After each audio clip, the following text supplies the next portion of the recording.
इयत्ता चौथी सादर करत आहेत झुळूक मी व्हावे.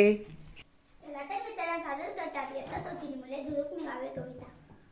शाळेचे नाव जिल्हा परिषद प्राथमिक शाळा बांबेवाडी.